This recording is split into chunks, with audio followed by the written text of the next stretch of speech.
বিরোধী দলের উপরে বর্তানোর থেকে গুরুত্বপূর্ণ, হ্যাঁ এটা আমি অস্বীকার করব না, এই জায়গাতে এই যে সোশ্যাল মিডিয়ার একটা পিয়ার প্রেশার তৈরি করা, এইটা আমি একটি বড় রাজনৈতিক দলের এ দায়টা আছে।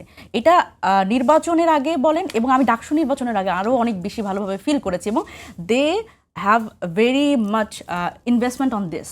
সো এই জায়গায় একটা খেলা চলে, কিন্তু অবভিয়াসলি বিএনপি ছাড়া আর কোন বড় দল আছে? জামায়াত। বিএনপি বলছেন না, বিএনপি ছাড়া আর কে আছে?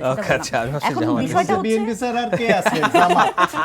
আচ্ছা, এখন বিষয়টা হচ্ছে হ্যাঁ, এখন সোশ্যাল মিডিয়াতে তাদের বিএনপি ছাড়া জামাত, অবশ্যই বড় দল তো আমরা এখন হতে পারি না, দোয়া করেন আমরা যাতে হই। এখন বিষয়টা হচ্ছে যে এই, কিন্তু এইটা তো খুবই একটা অদ্ভুত ব্যাপার যে মির্জা ফখরুল ইসলাম আলমগীর বনাম এই যে আমাদের যিনি রাষ্ট্রপতি ক্যান্ডিডেট অলি আহমেদ, এখন এইটা যদি এখন ওখানে আসলে বেশি দেখানো হয়, এখানে যেখানে 2/3 মেজরিটি আছে, তারপরেও এটা তো আসলে একটা খুবই একটা ফ্যালাসি এবং খুবই হাস্যকর। না, আমার প্রশ্নটা ছিল এরকম যে এই যে দেখানো, যারা দেখালো সেটার দায় কি আসলে এনসিপির কিনা? এনসিপি কেমন করে হয়? কিন্তু ওনাদের কথায় যেটা আমি বুঝতে পারলাম খানিকটা মনে হচ্ছিল যে এটার দায়টাও আপনাদের দিকেই যাচ্ছে।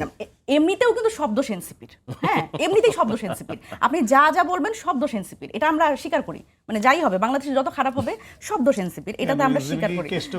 হ্যাঁ আমরা ওরকমই ভাই, মানে এটা ইন্টারিম সরকারের সময় থেকে দেখছি তো, 5 আগস্ট পরবর্তী সময় থেকে শব্দ এনসিপির।